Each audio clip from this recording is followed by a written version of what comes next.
Welcome to this second lecture in this 8-lecture series on logic.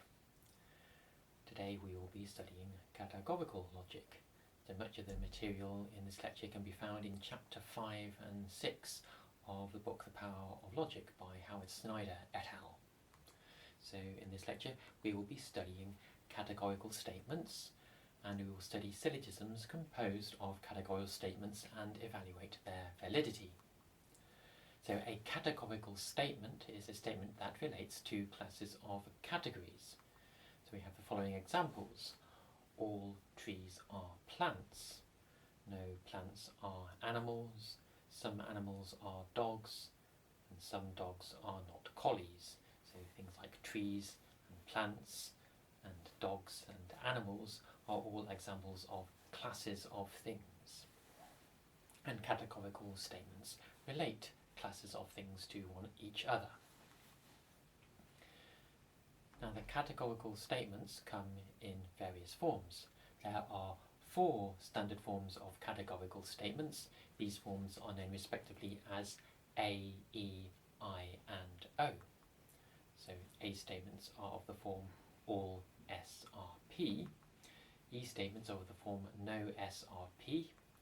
I statements are of the form some S are P. And O statements are of the form some S are not P. And here S stands for the subject term and P stands for the predicate term. Also note that the copula is are, that is not is, will, was or were. Another thing to note is that S and P are classes of things rather than adjectives. So instead of saying that all leaves are green, we'd have to say all leaves are green things.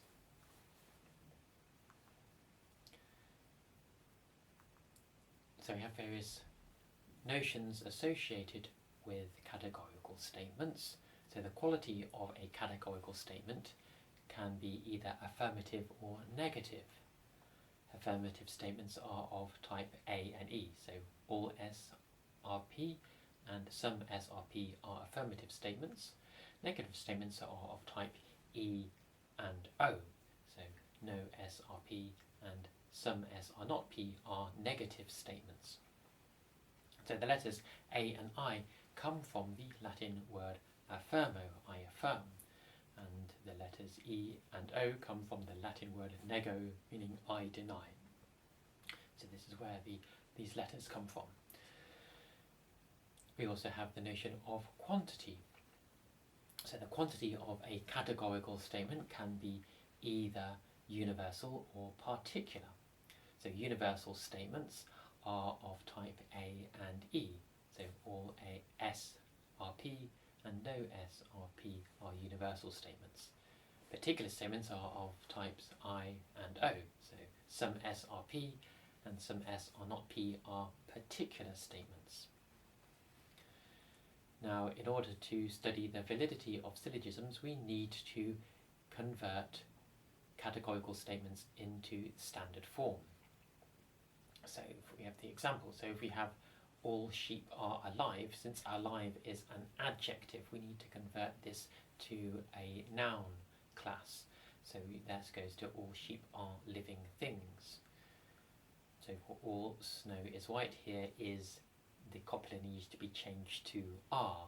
So we can try doing this by saying all quantities of snow are white things. And here again the copula, all dinosaurs were reptiles, and the copula needs to be changed to are. So we could try all dinosaurs are things that were reptiles. So we're relating these two classes of things, dinosaurs, to the things that were reptiles. And so when we do these translations of categorical statements into standard form, it's worth being aware that there are various variants of categorical statements. So for type A statements, all S are P, we have the following variants. Every S is a P, each S is a P, any S is a P, if anything is an S then it is a P, things are S only if they are P, and only P are S. So if we saw a statement that said only animals are cats, then we would translate this as all cats are animals. That would be the standard form. As for I statements, some S are P, they have the following variants. There are S that are P, at least one S is a P, there exists an S that is a P, and something is both an S and a P. So if you saw the statement something is both a cat and a animal, this would be some cats are animals, which is a true statement. Then we have the stylistic variant of E, so no S are P. So you could have variants, nothing that is an S is a P, a thing is an S only if it is not a P, if anything is an S then it is not a P, and nothing is an S unless it is not a P. So for example, if someone said nothing is a cat unless it is not a dog, we would translate this as, in standard form, no cats are dogs. As for stylistic variants O, there's some S are not P. We have the following variants. At least one S is not a P, not all S are P, not every S is a P, something is an S but not a P, there is an S that is not a P. So if someone said there is a cat that is not a dog, then the standard form would be some cats are not dogs. Now in dealing with categorical syllogisms, categorical statements, we have what is known as the square of opposition. To understand the square of opposition, we first need to introduce a little bit of terminology. So firstly, two statements are contradictories if they cannot both be true and they cannot both be false. Secondly, two statements are contraries if they cannot both be true, but they can both be false. And two statements are subcontraries if they cannot both be false, but they can both be true. So we have the square of opposition that looks like this. So here we have an A statement, all S are P, and its contradictory is an O statement, some S are not P.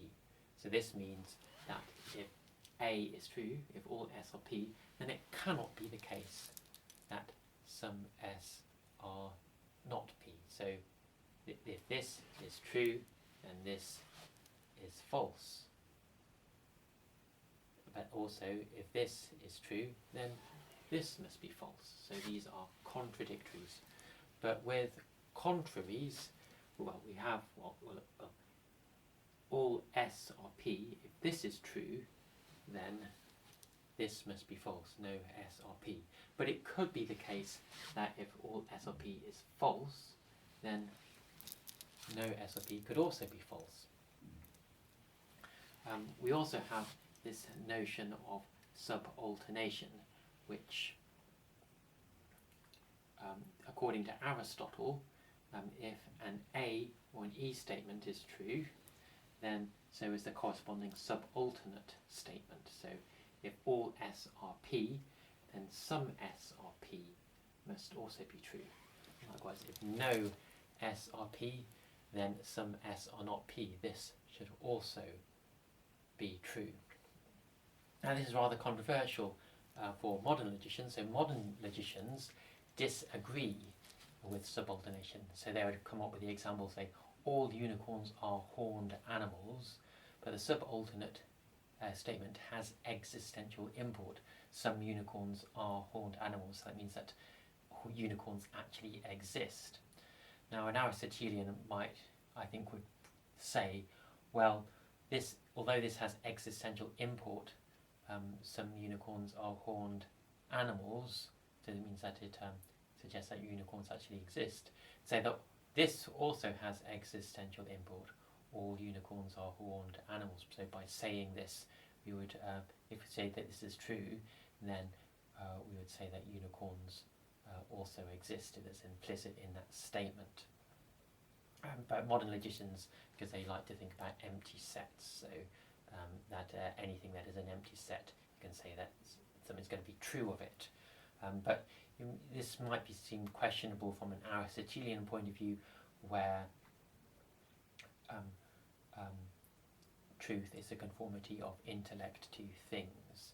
So there's no truth in statements all unicorns are horned animals in an Aristotelian sense. So if you're an Aristotelian, you wouldn't be convinced by the modern logician's objection.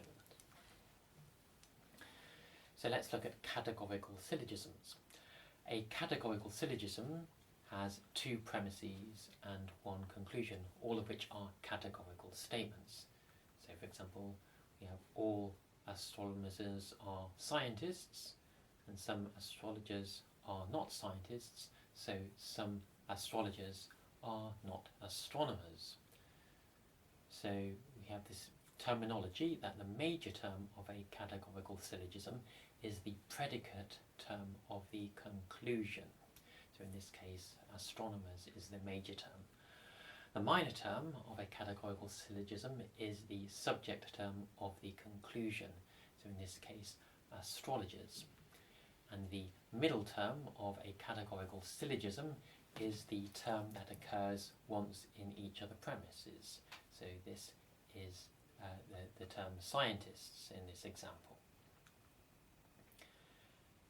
Now, before we can determine the validity of a categorical syllogism, we must first put the categorical syllogism into standard form. So to do this, to be in standard form, each of the categorical statements must be in categorical form. So for example, supposing we have this syllogism here, not every plant is a tree, only trees are oaks, so at least one plant is not an oak. So first we have to consider the stylistic variance of these statements, and you realise that if you want to put these statements into standard form, we would come up with this. Some plants are not trees, all oaks are trees, so some plants are not oaks. But there's still one more step that we need to do to put this syllogism into standard form. So the major premise is put first and the minor premise is to be put second.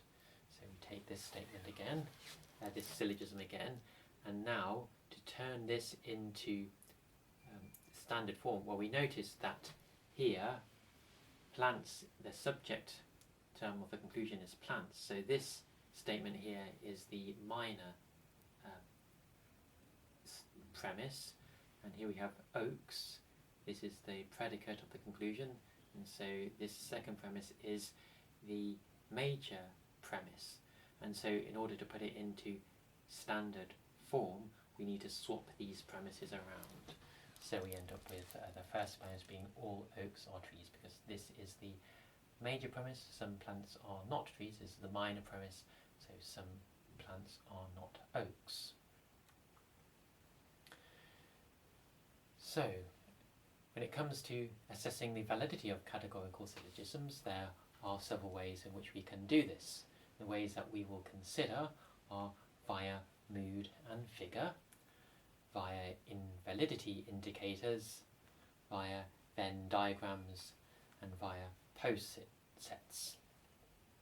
And for the exam, you'll only need to learn one of these techniques. So let's look at the way of using mood and figure. So to do this, we need to actually explain what mood and figure are. So what is mood?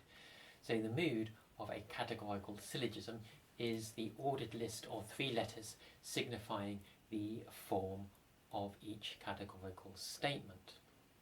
So for example, consider this syllogism: some M are P, all S are M, so some S are P. So this is going to have mood I, A, I.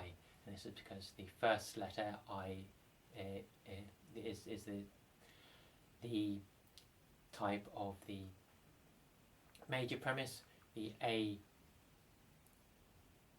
corresponds to the minor premise, and the I here corresponds to the conclusion.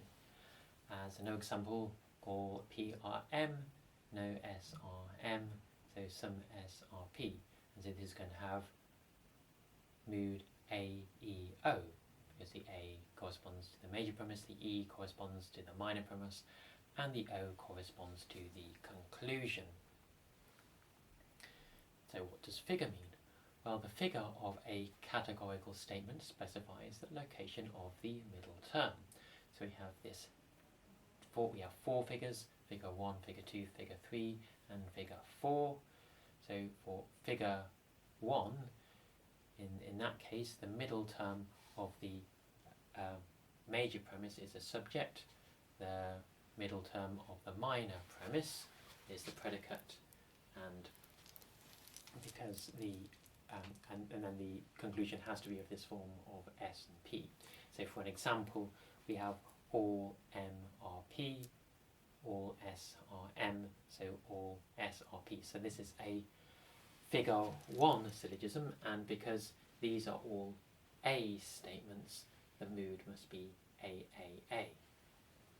As for figure 2, in this case, in the major premise, M is the predicate, the minor premise, M is also the predicate, and so here's an example, no P are M, all S are M, so no S are P, and so this is going to be mood, we have E, A, E. As for figure 3, here the middle term is the subject in both the major and the minor premise. And so here's an example, all M are P, all M are S, so some S are P. And so here the mood is A, I. And finally, the fourth figure is where you have the middle term is the predicate in the major premise and the subject in the minor premise. So for example, we have all P are M, no M are S, so no S are P. And here we have the mood is A, E, E. So let's look at how we use this notion of mood and figure to assess the validity of a categorical syllogism. And so basically what we do is we just list all the syllogisms that are valid in each form, corresponding to each form and each figure. So what we do is we first, to determine the validity of categorical syllogism, we do the following. So we first put the syllogism into standard form, and then we determine the mood and the figure, and then if it is in the following table, it is valid, otherwise it is invalid. And so what you have here, we have like a figure saying that in figure 1 syllogisms, if you have AAA mood, then that is going to be a valid syllogism. So you say that all cats are animals, all animals are living things, therefore all cats are living things. That would be a figure 1 AAA syllogism. And the scholastics, they had all these mnemonics to help people remember what these syllogisms were. So here you have A, Barbara corresponding. So if you could remember all these words, these will help people remember which syllogisms of type figure 1 would be valid. So Barbara, Celebrant, Dari, Ferio. Also, you see that we have some in red here. These correspond to the syllogisms that Aristotle would think would be valid, but modern logicians would not think would be valid.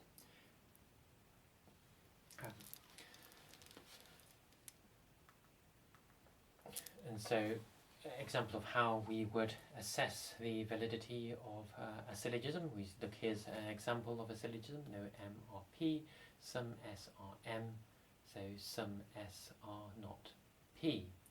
So here we see that this is a figure 1 syllogism, because the middle term is in the subject term here in the major premise, and the middle term is the predicate in the minor premise. And so we see all this is going to be of type E-I-O. So we see that E-I-O is in this list, so it must be valid. As another example, let's consider no M-R-P, some M-R-S, so all S-R-P. Now this is a figure 3 type syllogism, and we see that you can have E-I-A as the types of each of the categorical statements. And we look down this list, we don't see E-I-A at all. So this means that this syllogism is invalid. So another way of assessing the validity of syllogisms is by using invalidity indicators. So there are 5 indicators by which we can quickly tell if a categorical syllogism is invalid. But to describe these indicators, we first need the following terminology. So quality, we've already seen this, as already mentioned. Quality can be affirmative, A or I, or negative, E or O. And there's also quantity, which is already seen as well. So quantity can be either universal, that is A or E, or particular, I or S. But what we haven't seen is the notion of distribution. So a term is distributed if it says something about every member of the class which the term denotes. Otherwise the term is undistributed. So we have this table explaining distribution in specific examples.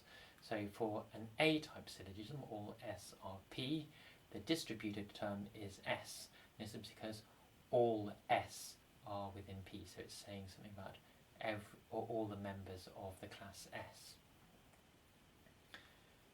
As for E-type statements, no S are P.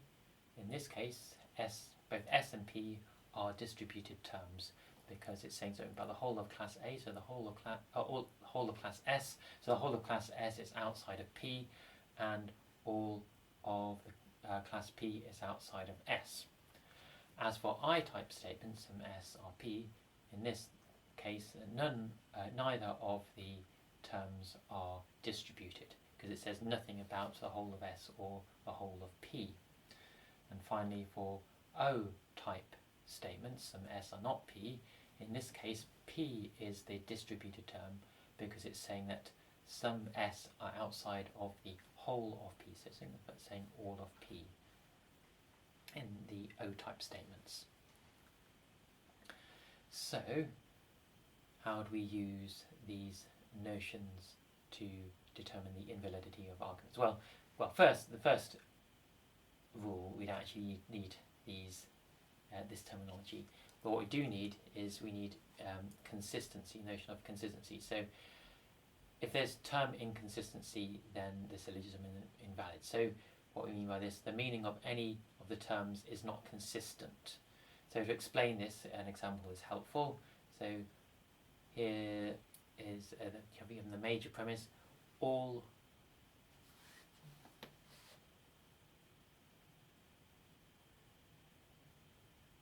that should be all activities that need bats are activities that need nocturnal flying creatures. And then the minor premise, all cricket matches are activities that need bats. So the conclusion here is, so all cricket matches are activities that need nocturnal flying creatures. So here we have we're using bats bat has a completely different meaning in the major premise and the minor premise. So this is an invalid inference. This is an invalid syllogism. Now, this is where we use the notion of distribution. So a syllogism is invalid if the middle term is undistributed in both the major and the minor premises. And the reason why this is, if you think about it, that in order for you to have a syllogism, that there must be some connection between the major and the minor premise, and it is through the middle term that the two premises are connected. But if the middle term is undistributed, then it could be that there's absolutely nothing in common between the middle term in the major premise and the minor premise. So here's an example. Some M are P, some S are M, so some S are P. So this is going to be invalid because in both the major premise and the minor premise, M is undistributed. And then there is the invalidity of illicit major or minor. So a syllogism is invalid if a term is distributed in the conclusion but undistributed in a premise. And again, this is fairly intuitive, because if you have a conclusion that says something about all members of a class, then if you can't conclude this from premises which only say something about part of the members of a class, and so this is why you need to if you have a distributed conclusion, then you must have a distributed premise corresponding to the term, distributed term corresponding. So that's the so here is an example. So all M are P, some S are M, so all S are P. And so in this case, here we have P,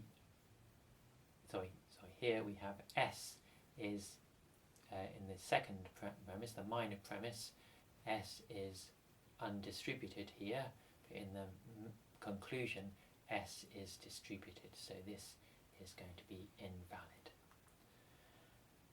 And then we have a fourth rule for fourth sign of invalidity. So the number of negative premises differ from the number of negative conclusions. So here, because there's only one conclusion, you either have 0 negative conclusions or 1 negative conclusion. You can't have 2 negative conclusions because there's only one conclusion. So if you have 2 negative premises, then that's just automatically going to be invalid.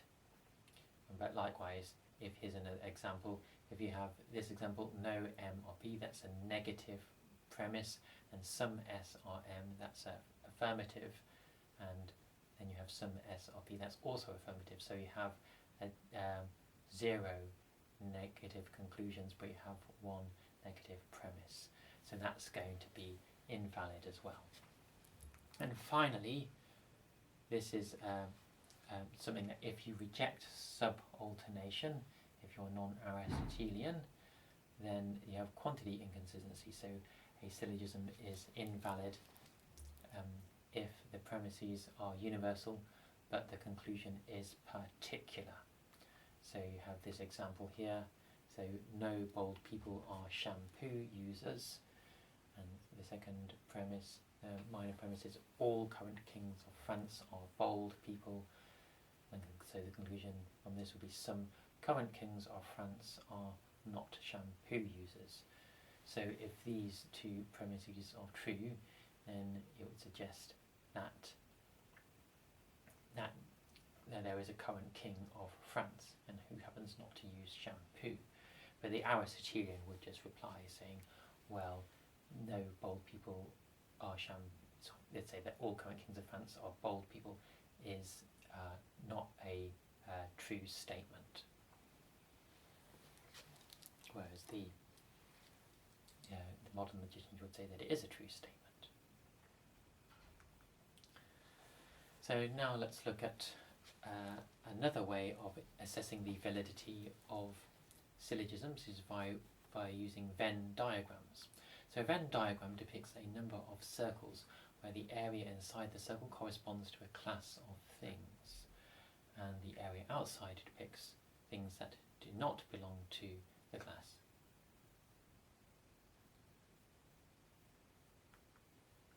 So let's look at this example. So we have dogs and pets. So we have 4 regions here. So region 1 will be things that are dogs but not pets. Region 2 are things that are both dogs and pets. Region 3 are things that are pets but not dogs. And region 4 are things that are neither dogs nor pets. And so each of the standard categorical forms has a corresponding Venn diagram. So we take an A categorical statement.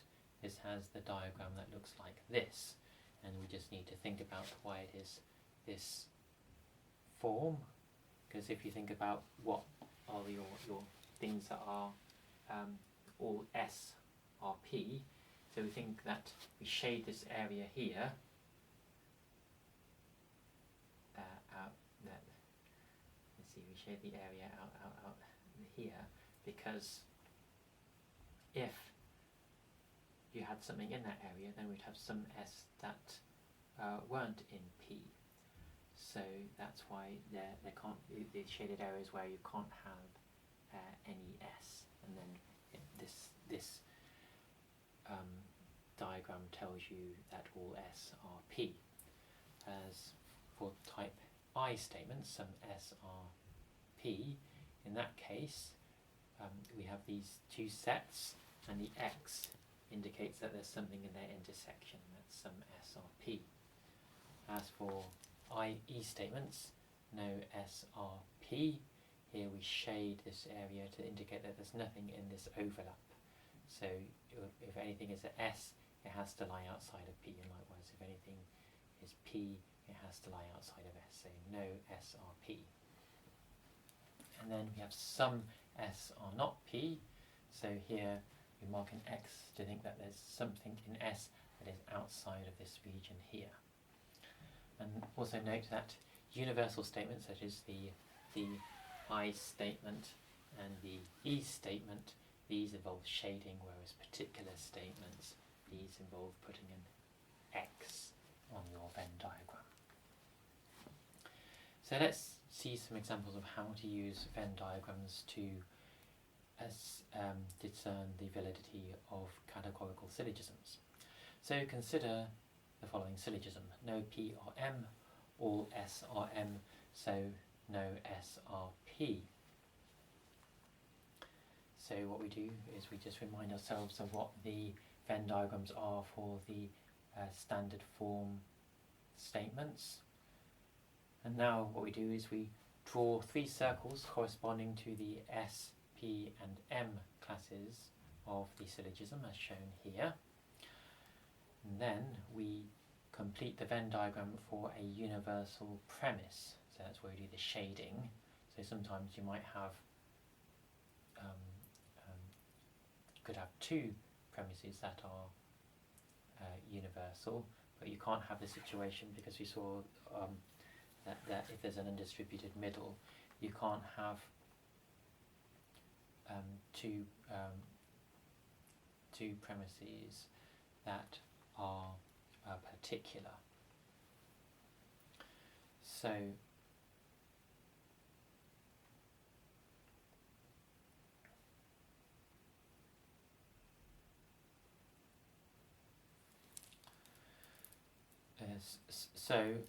we shade in this here, because this is the major premise here is a universal. It's an E type statement, so we shade in this area here where the overlap between the middle and the major term, and then we shade in the remaining premise, which is the all S are M. So that's what corresponds to here. We shade out this region here to indicate that. And now we inspect the whole of this Venn diagram to see if the conclusion must be true. So the conclusion is no SRP, which is this diagram here. And if we try and shade, colour in that what it would be on this picture here, you have to colour in this area here.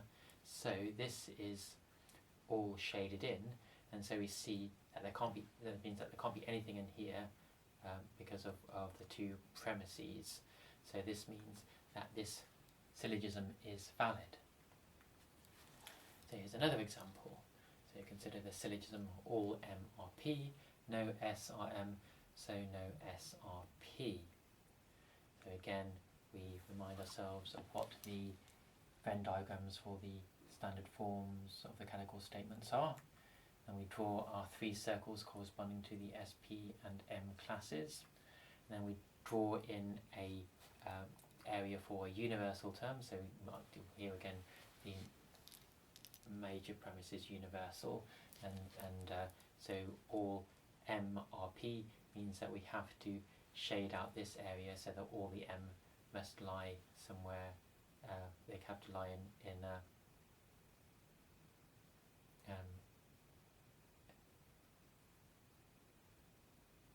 all M must lie in this area here.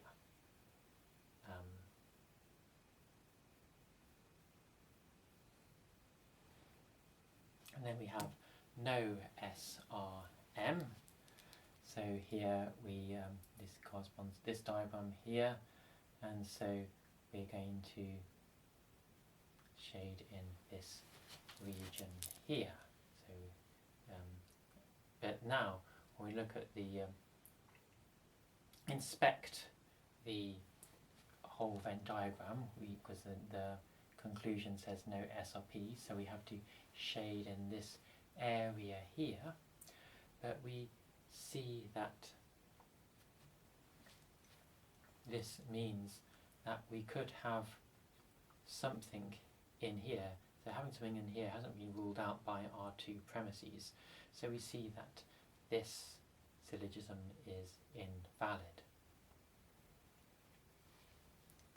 As for another example, consider the syllogism all P are M, some S are not P, so some S are not M, so some S are not P.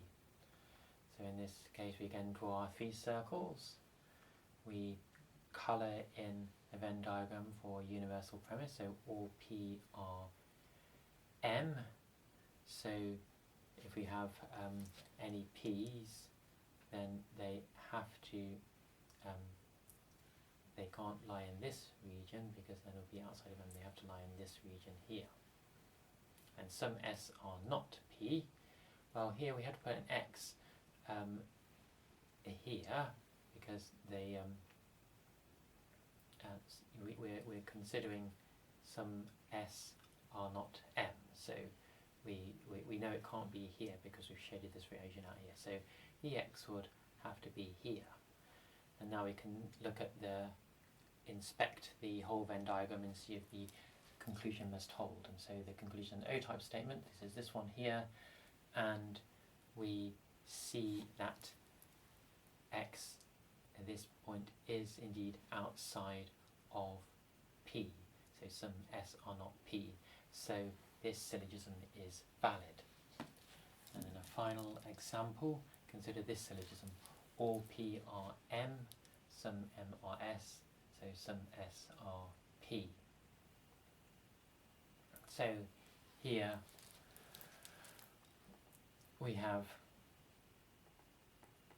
draw our diagrams again, and we shade in the area corresponding to the universal premise, and all P are M, and then here we have to be a bit careful. So some M are S is a particular premise.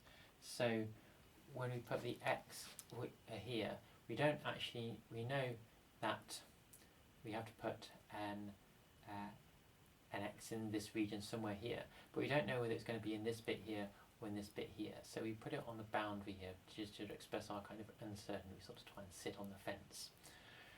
And now what we need to do is we need to inspect the conclusion. So this corresponds to this statement here, and we see that, well, we could actually have the X, this, the X would have to be here for if the conclusion followed from the premises. But when we go here, we sort of had to set on the fence. So we could have actually put the x here and had nothing here. So we see that the truth of the conclusion doesn't follow from the truth of the premises. So this is invalid. And incidentally, you can also see that it's invalid from the rules, the invalidity indicators, because in this case you have an undistributed middle. So M is undistributed in the major premise and it's undistributed in the minor premise. So we can see that it's invalid from that point. So that's a little bit quicker than drawing a Venn diagram. So now a final way of evaluating syllogisms is using Poset diagrams. And so this is not in the book The Power of Logic, it's actually by a Catholic priest, Father John Rickert, who is a priest of the FSSP. And there's a link here if you want to look up this this paper which describes it, and also put a link in the Google Drive. So a poset is basically stands for partially ordered set, and we draw the following poset diagrams to represent categorical statements. So for an A statement we draw this as follows. So all S are M. So having the S below the M is saying with an and this is the empty set. So it's saying that S is not an empty set and S is a subset of M. So that's what we're saying in this diagram here. And then we have an E statement. So no S R M, because this is saying that the set S is a subset of the complement of M. So this means that in that case it means that no S can be M because S is in the complement of M. And then we have this diagram is to say that some S are M. So when you have it like this, you say S and M, having this dot here, you say that there's something that intersects, there's something in both S and something in both M. And finally we have the O-type statements, is saying that we have some S are not M, so there's something that is in an S and it's something that is outside of M. So that's what that diagram means. Now in order to use these diagrams to assess the validity of categorical syllogisms, we need to be able to do some transformations on these Poset diagrams. So there's an operation, well, we can do these following interchange diagrams in the following ways. So if we have a statement like this is saying that all S are M, we can do what's called, this is taking the contrapositive, that's saying that all things that are not M are things that are not S.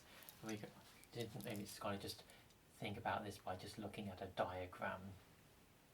So this is that all, in this case, all S are M.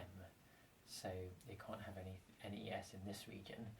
But when you think about what the contrapositive is saying, it's saying that all things that are not M, so that's all things that are not M in this region, are things that are not S, so things that are not S. But if you had something in here, you'd have something that is not M, but that is an S. So we see that this is why this diagram is also the same as while all S are M is the same as all things that are not M are not S. Another interchange that we can do is we can swap the top terms in the I type categorical statement. So this is saying that some S are M, and this is saying that some M are S. So you can swap these two things, that this is going to intersect each other, whether we put the S here or the S here. And then and likewise, you could have the complement, M complement here as well. It's not going to make any difference. And you can also do, this is a M double bar. So if you take the complement of the complement, then you get back the original set. So we can interchange M and M double complement. These are the same thing. And if we allow subalternation, if we're Aristotelians, then we can also do the following replacements. We can replace this by all SRM by this is some SRM. So we can't go the other way round. We can go from here to here. It's a subalternation. And likewise, we can go from this one, so no SRM to some SR not M. So I think it's very, very faint. Very, very faint. That's an M complement there that you can't quite see very well. So here we have some examples of how we use these Poset diagrams to do syllogisms. So consider the following example. No PRM or SRM, so no SRP. So we've seen this already, so we know that it's valid. But what we do is we first recall we draw the Poset diagrams for the major and the minor premises. So to recall what these diagrams are, and so when we draw them, we get, this is the major premise, so that's no PRM, and the minor premise is all SRM. And now we want to try and combine these two diagrams together. So we're trying to overlay the two diagrams using we might need to use the operations if necessary to do this. This is what we did on the previous slide. So we're trying to add them together. And so what we can do is we see that the M here is a complement here and just normal here. So we need to get M's both in the same form. So what we can do is we can take the contrapositive, so that's where we swap the P and the M over and take them and we complement them, so we get a double complement here, and then we can replace the double complement by M itself. And so now we are in a position where we can combine these two diagrams together. So we get this diagram here when we combine them together. So because we have S is contained in M and M is contained in P complement. So this is what this is speaking. S is contained in M and M is contained in P complement. And then the final step is we just get rid of the middle term. We just cut it out. We delete it because the middle term is not in the conclusion. And so what we get when we get the middle term, we get this diagram here. So S is contained in P complement. And then what we do is we inspect the conclusion and see if this is the same as the conclusion. So we have the conclusion is no S or P, so this is going to be this one here, an E statement, and we do actually see that this is of the same diagram as this. So we see that it is valid. As another example, this again we saw this already, this is going to be invalid. We know it's going to be invalid because what we have is we have here